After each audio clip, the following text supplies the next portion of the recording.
Welcome back, everybody, to Misunderstood. I'm your host, Rachel Uchitel. I'm here today with my producer, Alison Goodman.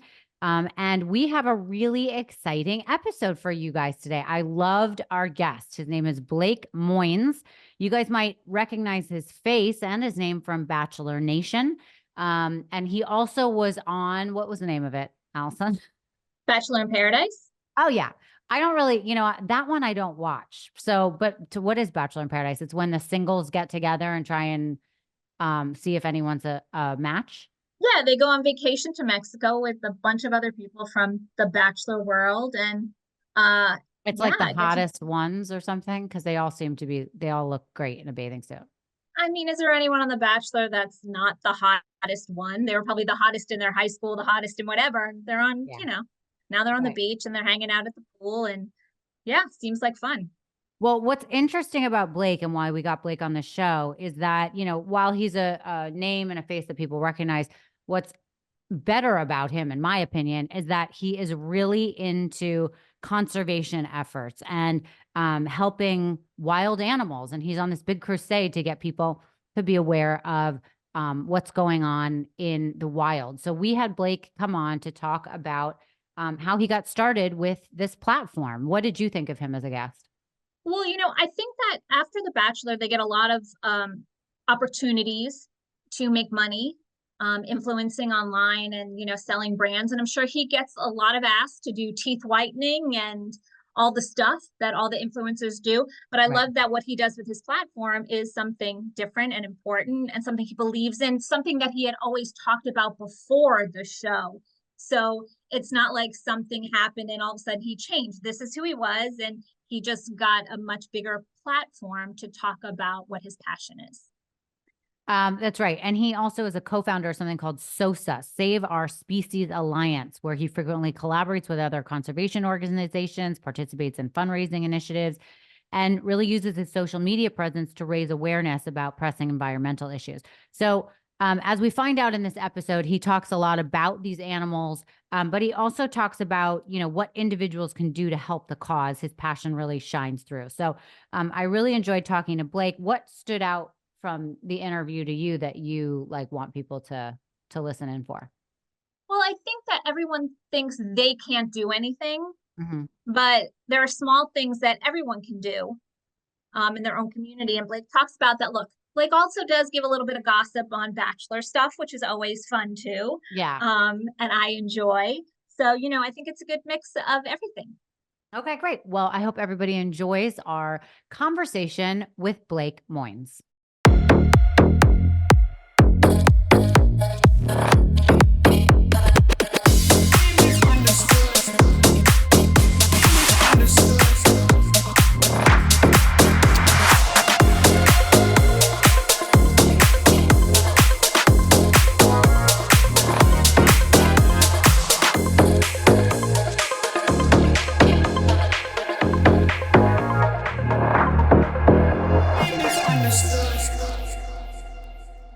Hi, Blake. I'm so happy to have you here today.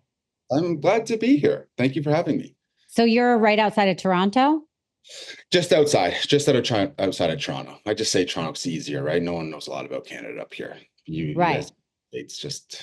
Well, I know a little bit about it because when I was in college, I had a boyfriend who got drafted to the CFL, and is that what it's called?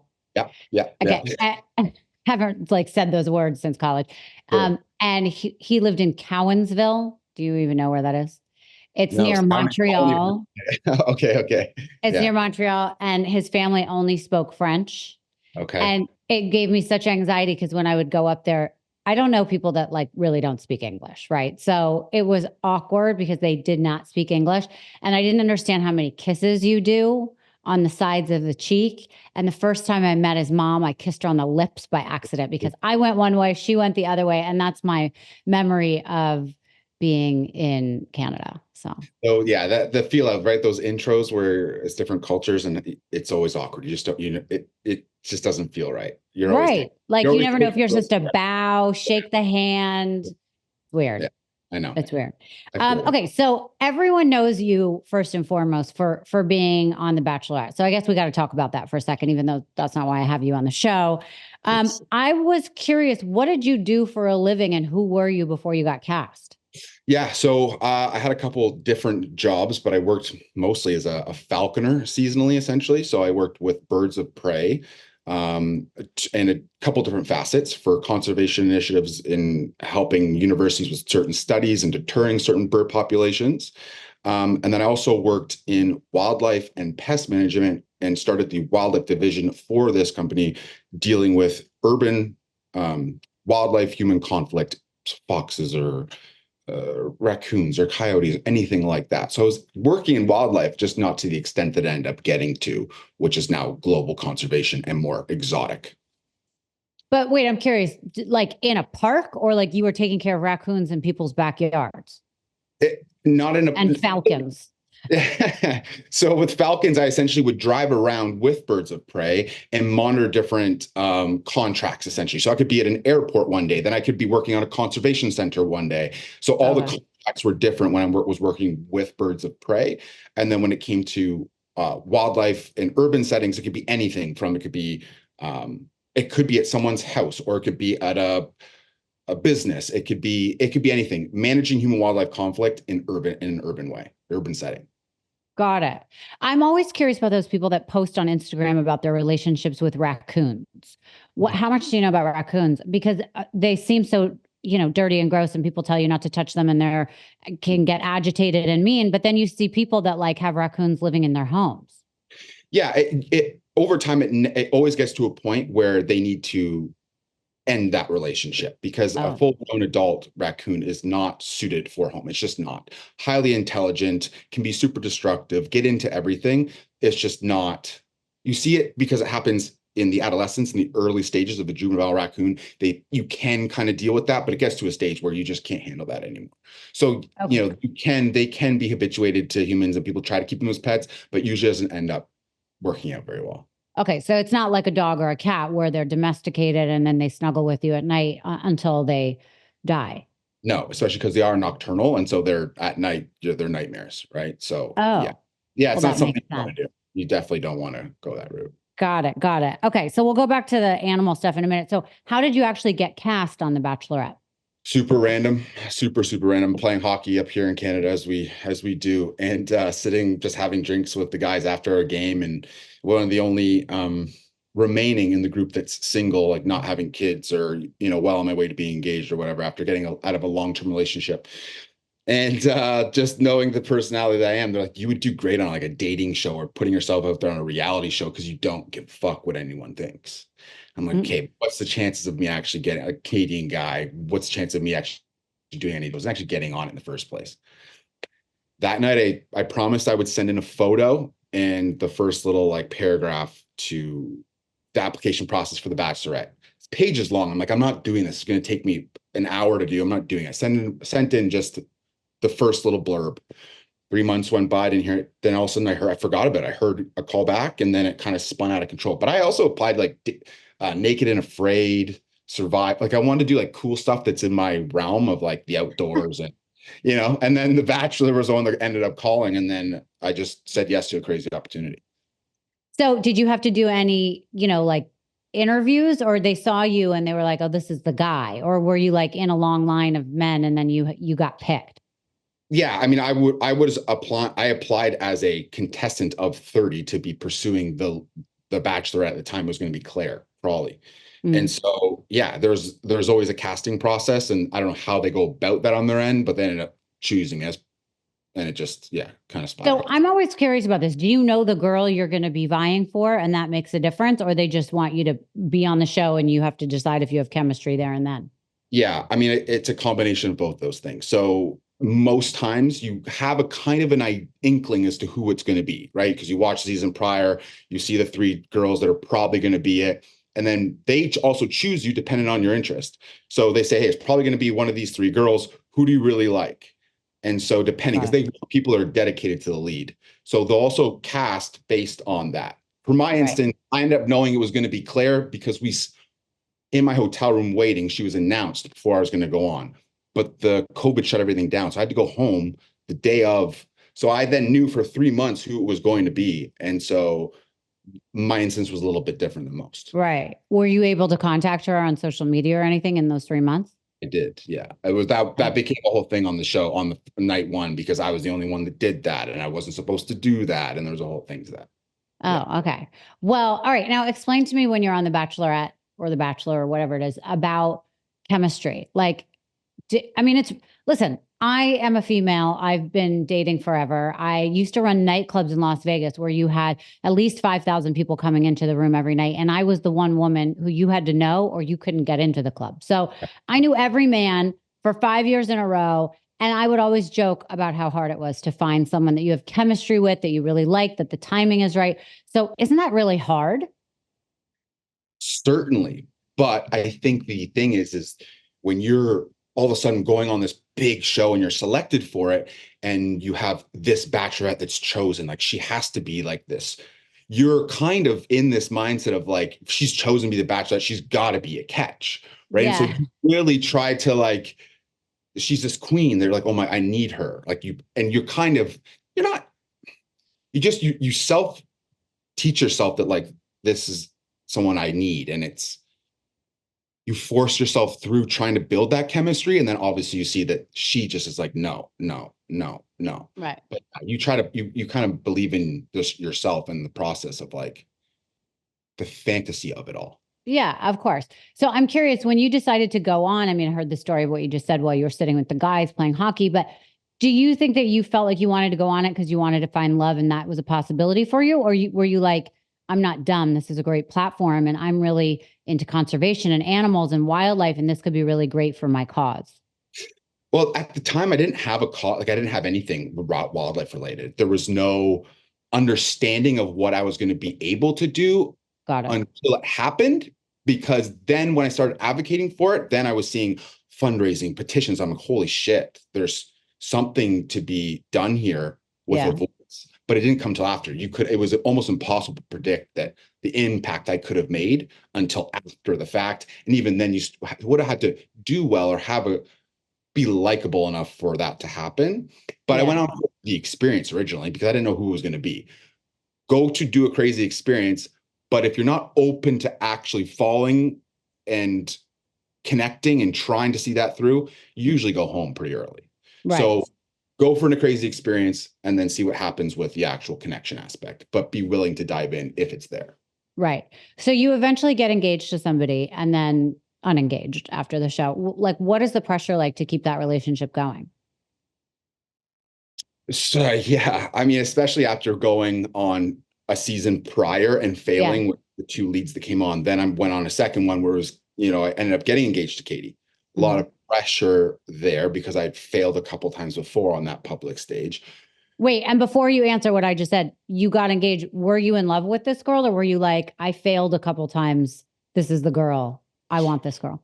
No, when you're there, because I went on pursuing her late on a season. So like I wanted to go and meet her. So I was like in my head, like this girl. They had to like really feel me out before coming on that season because they didn't want to stunt essentially. And so it was like this whole fantasy, this whole thing I thought of like a hopeless romantic, like coming on, I really think I'm a match for her. Then also I'm like, holy shit, it's actually happening. You're really in that moment in this fantasy love. That's the issue. Is like, does it happen? Does it translate? Yeah. Right. So like in that, absolutely. It was like this fairy tale that I was like, oh my God, it's actually happening. Everything I thought about this girl, and now we're here and we're doing it. Right. So it's kind of a crazy mind fuck in that sense. With summer right around the corner, I know everyone is trying their best to get in shape and eat healthy. If you are one of those people who have tried the diets, the cleanses, even intermittent fasting, and you felt like nothing really worked for you, let me introduce you to Prolon. It's the scientifically proven meal plan solution you've been waiting for. Prolon was researched and developed for decades at the University of Southern California Longevity Institute and backed by leading U.S. medical centers. It helps promote healthy blood sugar, supports cardiovascular health, and reduces abdominal fat. And this all starts with Prolon's 5-day program: snacks, soups, and beverages, all designed to keep your body in a fasting state. It literally nourishes your body while making cells believe that they're fasting. If you listen to my pod, you know I did the 5-day program and I absolutely loved it. It was the exact reset I was craving. I never was hungry. I loved everything. They had these great chocolatey snacks. The soups were amazing, and I did not feel hungry. Prolon makes everything as simple as possible. They deliver everything you need for the 5-day program, including all those snacks and soups, all organized in labels, and just seeing what you have to look forward to helps you get motivated to keep going. If you are looking for a kickstart or interested in trying something new, Prolon is a great place to start. Right now, Prolon is offering Misunderstood with Rachel Uchitel listeners 10% off their 5-day nutrition program. Go to prolonlife.com/understood. That's PROLONLIFE.com/understood for this special offer. That's prolonlife.com/understood. Yeah. So after you left the show, was it hard to continue that, or was it evident soon after that this was just because of the romance of the show? I would say the first 5 months was good, but we were also still living in a fantasy of it because we had to secretly date each other, out in LA. Right. We put up in these, it has to be secret. So you're still living this almost fantasy style life. It's not real still. Mhm. Things were still great through that. It was when we really honestly started spending lots of time together, weeks and weekends away and things, where we started to be like, hey, there's some hiccups here. There's some issues in the real side of this. So yeah, it took about 6-7 months until not very long after going public before really realizing here, okay, this is not it. Yeah.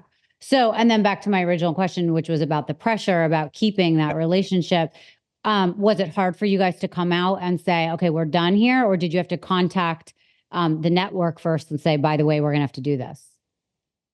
Yeah, our breakup came really out of nowhere in a sense. Like we both knew it was coming, but not on that day. And I actually had a public appearance the next day where I had to speak on how we were doing. And I had to hold that whole interview.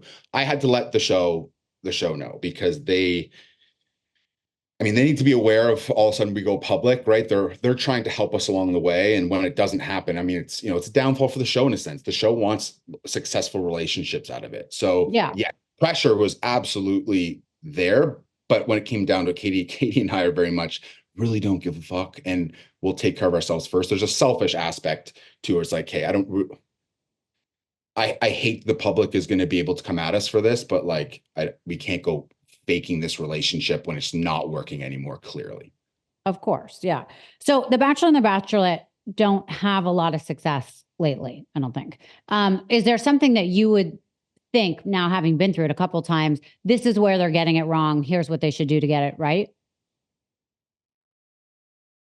Oof, it's a really tough question. I think, if this was clear, I think we would have more success in it. I think that how do you make it as real life as possible on the show? And it's almost impossible to do, right? Like you only can get a certain amount of time. You can't lengthen the show any more than what it is as well, because it's just too much. So I don't know that answer, to be honest. I really don't. They do a decent job of the casting. There's 30 women you get to choose from. It's really, really difficult. I wish I had that answer. I really do. It's interesting. I know you watch Love is Blind. And so I would think that what they get right, they don't always get it right, is that they make these couples live for a couple weeks together, or at least that's how they make it seem on the show, where they have to deal with each other and they get more time. And that seems like it really helps you decide very quickly if it's going to work or not. I would think it's just too many people and you're narrowing it down so quickly. And then you really have very limited time with the one person. Also, wait, I was just curious. Is it a real thing that you could be in love with two people and not know who you're going to propose to or say yes to? I think that's bizarre. Again, I think it plays into what the craziness of the show, which is you're in these amazing situations with these women who really have really great, I can see yourself falling for two. I think 3 is a little extreme. But I think you can really come down to 2 and be like, fuck, I don't know here. I think you can always are going to have an idea as to probably what's going to be, but there's some decisions coming down to the end of meeting the family and like, what is that sexual chemistry like? And all those things that like will come down to for some people. Because this past season, there was a couple phenomenal women there where I understand where he would have had some trouble in sorting that out. And so, especially for men, I think girls are maybe a little bit more decisive. For men, we don't think through as much. So I think you're open to really exploring that. Right. As long as you kind of can it. It's I get it. I know I'd be a disaster. I know I'd be a disaster if I ever was in a lead spot. I think it would be trouble. I don't like disappointing. I fall hard. So I can see it being an issue for sure. Right. So are you dating someone now? No, I'm trying to date. Right. But not in a committed relationship. I saw recently, or like in the last couple of days, that you were on a podcast with one of the girls from Love is Blind, and you guys admitted you had had a little fling or something on a trip. You just want to talk about that for people that follow that story? Yeah, sure. I mean, to be honest, if you actually listen to the podcast, it's never confirmed. We joke on it. And it's very sarcastic and loose.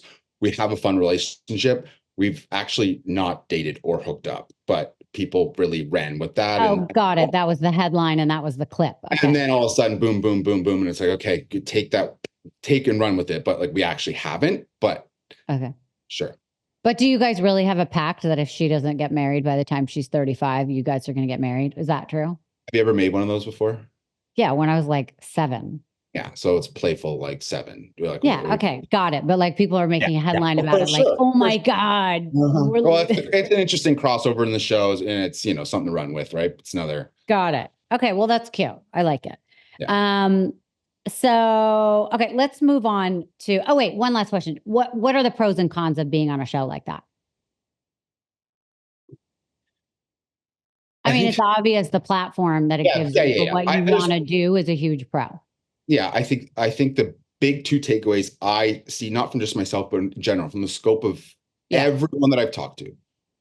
Cons, everyone goes in with a huge ego thinking that it's going to be the most incredible thing for them, and they're going to this, and that. So the cons coming off that, when that does not happen and your life goes the other way, massive cons in that sense.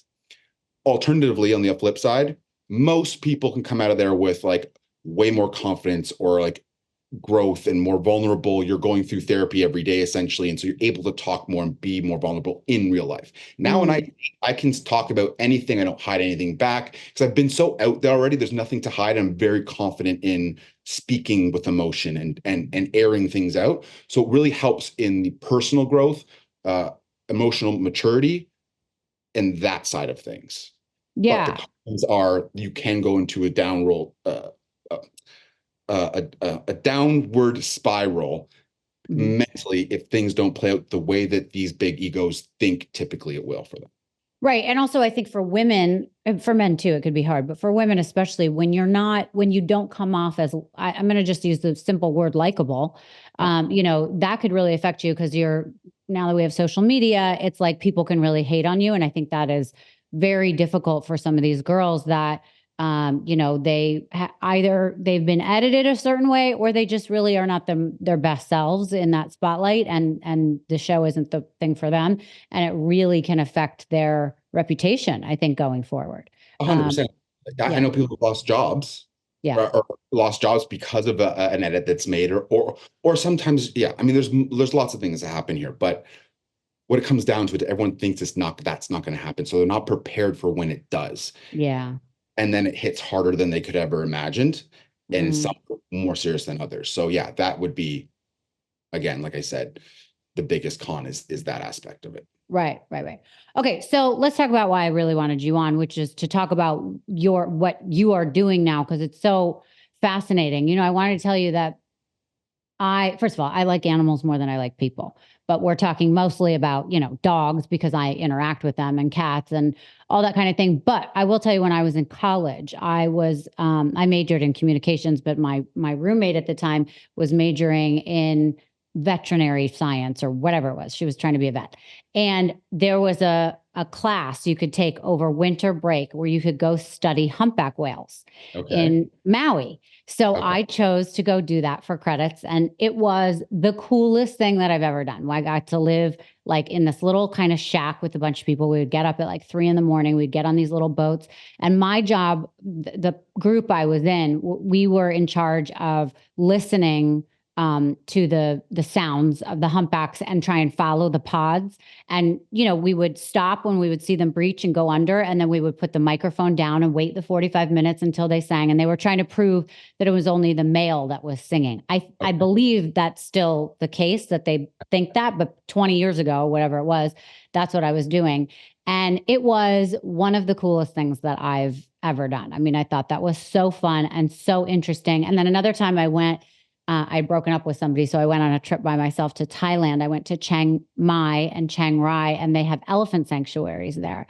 And that, to me, with being in the wild like that and living with wildlife, was just so majestic. I don't know another word it was like emotional, majestic, beautiful. And it was also somewhat scary because you feel like they're on their own, but they're so smart at, the life cycle that they have and knowing how to fend for themselves. But anyways, I loved it. So I find you interesting because that's kind of like what you've made your life mission. So how did you get into that now that you had this bigger platform, and how did you decide which missions to sort of talk about and champion? Oh, yeah, I still battle with that decision making regularly, because how do you say no when there's so many different initiatives that do need help and animals that do need help across the world, right? And so starting terrestrial for the most part, right, and focusing on the animals on land, because mammals, and there's something to that. Then I got to the ocean, and it's like there's a whole whack of problems happening in the ocean all over the world. So it's really hard to make decisions, because decisions are on financial feasibility, how many times you've already worked with that specific animal. Like there's challenges. Do they need money? Do they need reach? Like, well, there's so much that goes into decision making for that. In terms of you having kind of what I call aha moment, right? You go out and you have these experiences, then change your mindset, and you have this whole new perspective, right? I have that, which originally happened with Rhinos, and then everything's kind of bridged from Rhinos. So I've always had this amazing affiliation or connection to Rhinos because of that, because I had the exact same thing that you had, just with Rhinos. Wow. What was your experience there? You went on a trip or something? But about a year before I ended up actually on the show, I was scrolling through and found a Time magazine, the last remaining northern white rhino, Sudan, that had just passed away. I got into a rabbit hole. I loved rhinos as a kid because of their kind of like a modern day dinosaur, powerful, the same type of feeling. An elephant can give you, not the same intelligence as an elephant, not even close. But I got into a rabbit hole, and then I wanted to go figure out and find out, okay, why is the decline? Why the poaching? Why is this happening? Why is there only this amount left? So I went to South Africa by myself.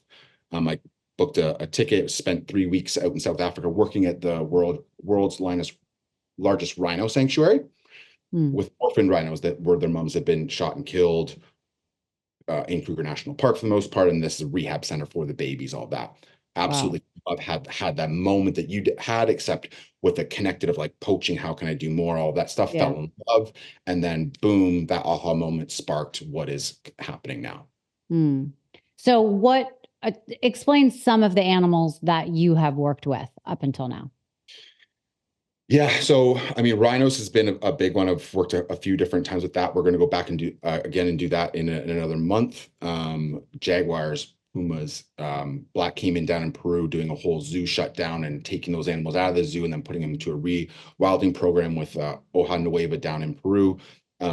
We have done. Wait. So is it because you think that particular zoo was bad, or you don't believe that wildlife should be in a zoo? Two different conversations, but so that zoo was Hoja Nueva and the government of Peru came together to shut down this underground zoo essentially. And so that shutdown, my team helped in getting them out, the storytelling, and we're shooting a whole project on that. But there's a big zoo, not a big zoo, but a zoo that had a bunch of different animals there that were malnourished, neglected and being trafficked in and out of that zoo in the illegal pet trade. And so, Oh, yeah, terrible. yeah. So, I've worked with wildlife in all different aspects, and now the ocean too with sharks. We're going to do elephant work for the first time, hands-on, this coming month in Kenya. Oh, wow. So yeah, I mean, the opportunities keep, expanding, and again, it's so hard to say no. So I just keep saying yes to the opportunities and learning a lot through that. That's so great. Wait, I want to go back to the zoo in a second. But speaking of elephants, did you see the news in the last 24 hours about the woman who was killed by an elephant? Yeah, yes. So, what I think is so important about stories like this is, although it is very tragic what happened, we have to talk about the difference between, aggressive animals and animals that are just being reactive because they are scared or protecting a baby or whatever it is. But, I put myself into the animal's shoes of thinking, who are these people encroaching in my life, in my world? We don't speak the same language and I'm scared and this is how I'm going to react. So do you know if they didn't kill that animal, did they? I mean, they don't have They wouldn't. retribution. In that instance, I would be shocked. There would be an outrage if they did Okay. that. Okay. So I would imagine that no, and you would probably hear about it if that did happen. Okay. Yeah, the difference between, I mean, the elephant's not aggressive is probably and I think what I read was a bull elephant, Yeah. which they must tend to have more of an aggressive tendency because of what the stage that they're in. What does that mean, a bull? It's a male? Correct. A young male, old male? It doesn't matter. Yeah, I mean, once they get to a certain age, I mean, a bull elephant, once they hit like 14, they'll leave the group and they can kind of form their own groups, and they are more aggressive in that sense and they're always trying to encroach on new herds and join new herds, and so they're just more aggressive in that way, and there's ways to tell that. And in that instance, I think it was, I'd have to watch it again, but I think it was a bull elephant. It was. And so the situation there is unique because most times those elephants are aware, first off, and very familiar with vehicles, game drive vehicles in a safari setting. Mm. And for the most part, if you stand your ground, you can bluff off an elephant and you can read that behavior of the elephant to determine whether or not it's safe to approach, how close can we get. And those guides will have a very good understanding of each of those animals' behavior to be able to, like, hey, that elephant can be a little bit, on edge here and there. Let's give it. In that instance, I don't know enough about it, but I will say when the video does start, they're moving away from the elephant, which could be giving the elephant a chase response. That's why you never run from elephants. Even if if it approaches you, you do not run, because if you run, then it's like, hey, I have you, you're scared of me and I'm coming. Right. If you stand your ground, you typically can bluff them off for the most part. There's little things to read on the elephant behavior wise to let you know how to gauge that. But when the video starts, they're moving. And so if he's aggressive and he's moved, maybe he's already in thinking, okay, they know I have you, they're scared of me. And so that's why it continues to move through the moment and actually flip the vehicle. So it's hard to say engage, but most of these guides, this is why it doesn't happen very often. You have to imagine these guides are out there in the field all across South Africa, Kenya, all these places, and this never is happening. But there's small instances that it's misread, or there's these outliers that I call. Wildlife is typically not aggressive for the most part, but there's outlier situations that happen if we're going to be in their environment. We're opening up that. Right. I want to go back to the zoo conversation for 1 second. So I am friendly with, I've had her on the show, a woman who owns the Zoological Wildlife Foundation in Miami. I don't know if you're familiar with it, but they take in wild animals, and this is where they live now. A lot of people have a problem with it because, obviously they think these animals should be in the wild. But her version is these animals cannot live in the wild for whatever reason each one individually has. So what are your thoughts about wildlife in zoos? Ooh, okay. So this is a big topic that gets asked a lot. It's a topic for everyone that has a very, like, you're either very for it or very against it. Mm-hmm. And being involved in conservation enough, I've stopped putting a blanket statement on all zoos are bad, only because I have had instances in certain zoos with professionals that really care about animals and are trying to do the best. And there are certain, what would I call, instances where some zoos are actually doing everything they can from a conservation standpoint, where all those animals can't be, placed back out in the wild. And so now they're in education programs to help people. And some of those are taking a large portion of the profits, and it's going back into conservation organizations. So there's lots of different ways that I judge each zoo particularly, because a lot of terrible ones out there, but there's a lot of good trying to truly do the best they can. It's a difficult conversation to have because each zoo needs their own research done. You need to do your own research about and read up before you support them, because a lot of them do put on this show that they're doing all the right ththings and they're not. So there's something to be said for these animals that maybe something happened to them in the past, or like you're talking about, a poacher got the mom and the dad, and it's living by itself and it can't fend for itself. So it goes into a place where these people can take care of it and feed it and house it and all these things. But then it's like, how do they get back into the wild in an appropriate manner where they know how to take care of themselves and fend for themselves? And then not only that, do you remember that documentary? I think it was called Blackfin, about the dolphins. Such a terrible movie to watch and see the trauma that the whales go through when they're separated from their baby and they're circling and looking for it. And then the aggression that's happened in SeaWorld and other places that they have these animals because they just go in a circle. I mean, it is so terrible to watch that. And then to see that they have to perform, and no wonder they are, killing their trainers or beheading them, and people, are like, oh my God, these animals are so terrible. But it's just, what an awful way to live.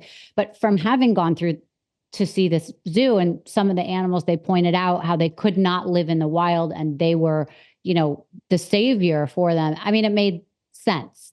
But then you see these things again on Instagram where it's like some guy has raised a tiger and then brings it to Africa, lets it out in the wild. And you're just like, oh my God, this poor tiger, how is it going to live when it's been like living in this dude's bed for however many years? So, the whole thing is, I have so many questions about it. Yeah. I'll answer one that makes pretty easy. So aside from the zoos, when it comes to the SeaWorld side of things, that marine mammals should not be in any way in enclosures. None of them.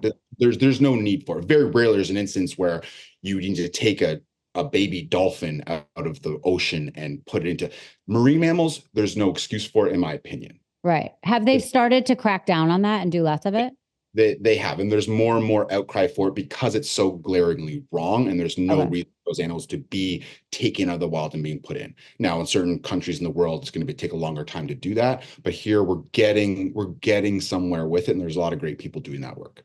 When it comes to animals, whether it's, I'll use the jaguars for example, the Hoja Nueva, they are a rewilding organization in the Amazon. So they'll be taking, they just had like 3 jaguars come in, baby jaguars, where the mom was shot in a local community. They take on that jaguar and they go through a whole rewilding process of years and years and years, isolated out in the Amazon, and they're seeing success in the margays and the ocelots that are being put out, but takes a long time, a lot of resources, a lot of research, a lot of data, because if it's done wrong, the government shuts down you being able to just release jaguars. So countries, policies all have different, it can be done, but it has to be done properly by true professionals. I would also say, for people that want to have animals and find the excuse to be close to them and have them at sanctuaries, will sometimes try to find the excuses and really tell themselves, oh, this animal could never this, or this animal could never that, or we need to take in this animal because there's a selfishness there that of wanting to interact and bond with these amazing animals. Yeah. Which I get and I kind of understand. That's why I also am careful in how I talk about people that work at zoos, because the people that work at zoos really, really love animals. They may not necessarily support the zoo, but they want to be close to animals. We have that affiliation to want that bond that we chase, right? So that's why the zoo topic is a big one, because there's so many different avenues you can really dive into and dissect. Yeah. And you just got to look at per case by case basis, because a blanket statement can it's hard to do because it's so complex. Right.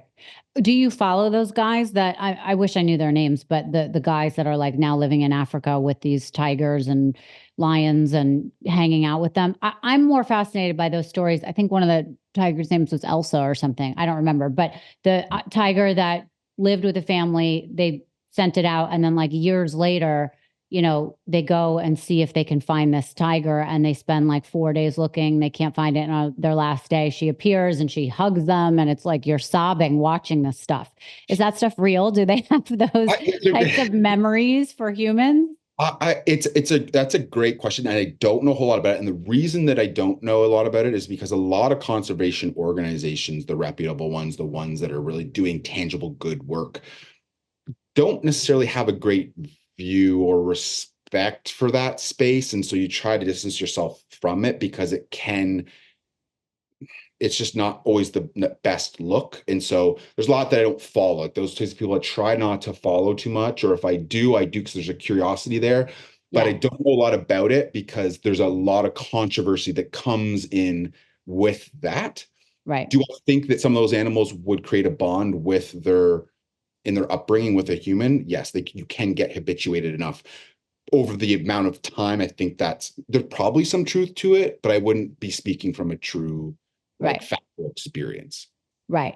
Okay. Talk about SOSA. Is this where you work? Are you the founder of this? Tell me more about it. Yeah. So the SOSA is a conservation company built on a foundation of supporting the nonprofit partners that form the alliance, the Save Our Species Alliance. And so everything that we do is to support and help them in some capacity, whether it's running expeditions, conservation impact initiatives with them through media, or trying to get them funding. We run different projects and branding. So it's a conservation company built to support nonprofits and their missions. Got it. Okay. So if people want to or does this company that you work with create trips for people to learn more about conservation or helping wildlife? Like, talk to me about that. Yeah, so we have a bunch coming up, for example, that we're in the planning where we want to go down the Amazon. You get to actually be a part of the camera trapping and see what the research and data collection looks like, see what the rewilding process looks like, learn from the actual true professionals in the field. You get to see a lot of these animals you would never otherwise in a natural environment in the Amazon. You get to do, when we go to Botswana, you get to actually learn with the kids and bring kids out onto safari for the first time ever that they never had. These kids that have lived in poverty in these local communities around these reserves, they've never seen the wildlife that, it's grown up in their backyard. So there's conservation impact built into it so that we can create exactly what you had, which is an aha moment to create stewards of conservation, so they want to care for the rest of their life. So how do we create that? And that's not necessarily just through a safari vehicle and taking photos. How can we create impactful, very memorable experiences that are interactive, kind of hands-on, whether it's a rhino procedure or something where you can really feel it. And so that's what we try to deliver, while also providing income for the nonprofits that we build these with. Right. No, I love that idea because, I have a daughter who's about to be 12. And, instead of taking kids on these trips, like you're going to the Four Seasons and, the Bahamas or wherever, it's like, I always am looking for oh, why don't we go somewhere and build a school or for 2 weeks or something where you really feel like you're doing something instead of laying on a beach having rosé. I could do that all the time. I live in Florida. But, I want more of that, like a way that I can it's safe enough to bring my daughter to tell people about it. And then so she could have those experiences. So I want to make sure that at the end of this, we find out where we can hear more about that and sign up. But are there going to be year round where people that can't go during the summer, but they can go on a spring break or winter vacation, that you guys have these scheduled all the time? Yeah, so we are in the building phase. We sold out pretty much everything that we had originally run this past year. And so now we're Awesome. trying to keep up with, okay, new places, new environments, let's get them some help. And this is a new angle. The Amazon is going to is an amazing place that people aren't thinking about going to.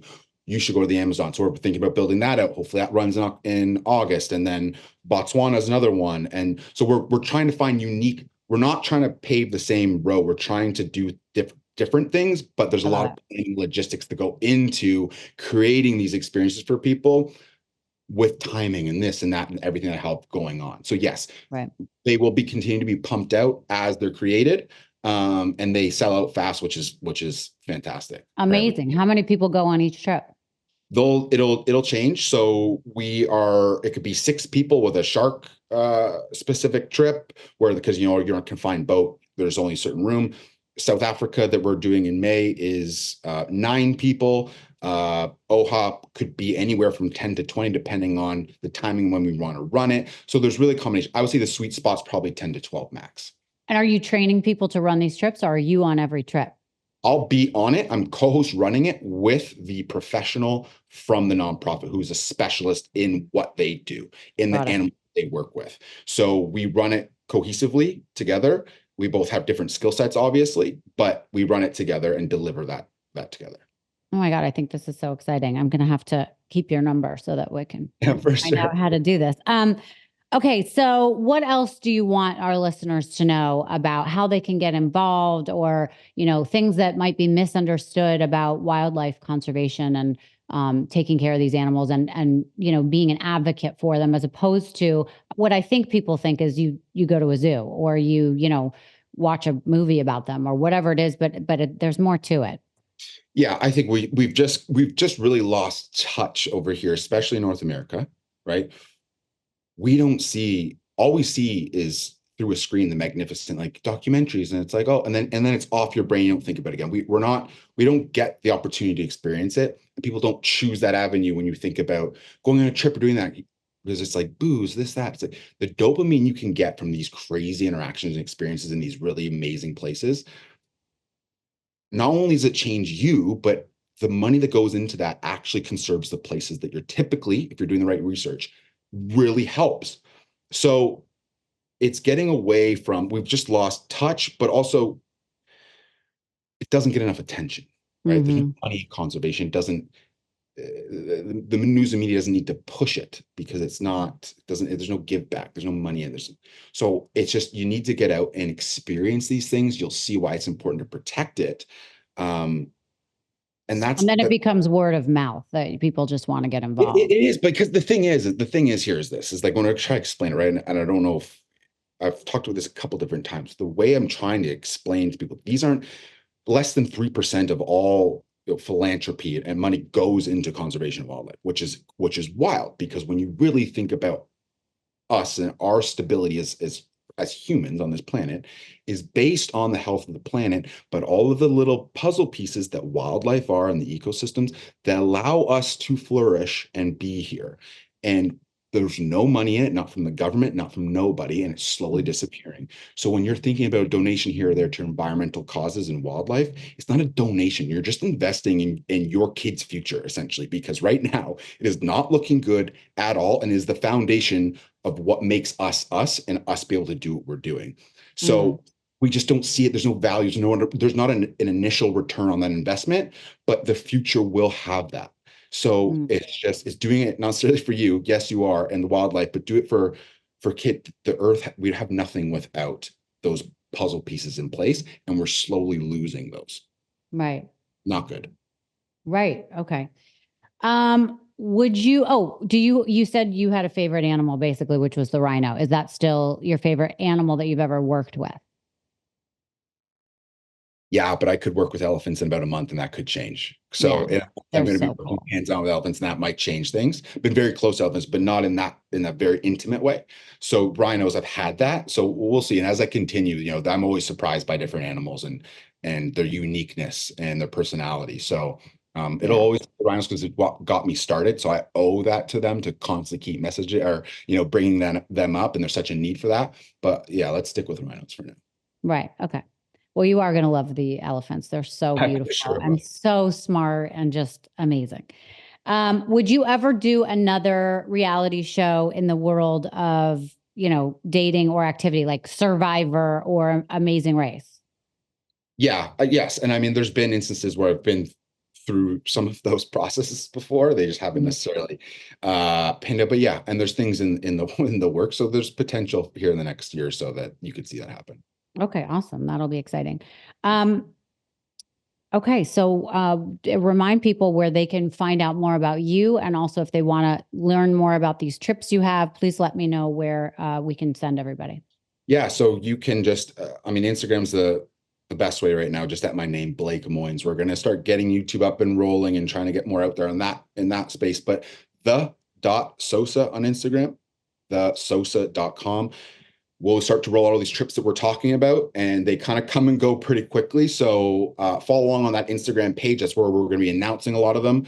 And hopefully you get on one and have one of those aha moments that me and you have talked about, because it is important. And it does change your life. It will change your life. And are those going to be appropriate for people to bring their kids on, or is it adults only?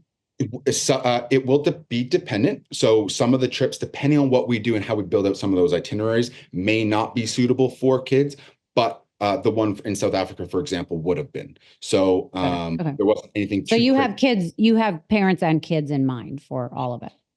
Exactly. Yes. Some won't necessarily tend to that, but we are also always thinking about what the demographic will be for that. And this is more family oriented and whatnot. So yes. Yes. Okay. Amazing.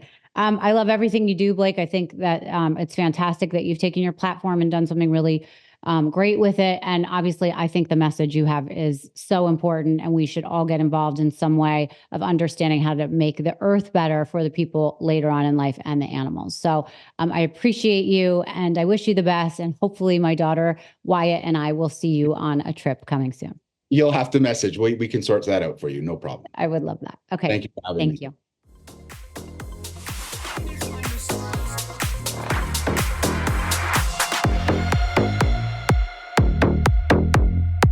Thank you so much for listening to Misunderstood. I'm your host, Rachel Uchitel.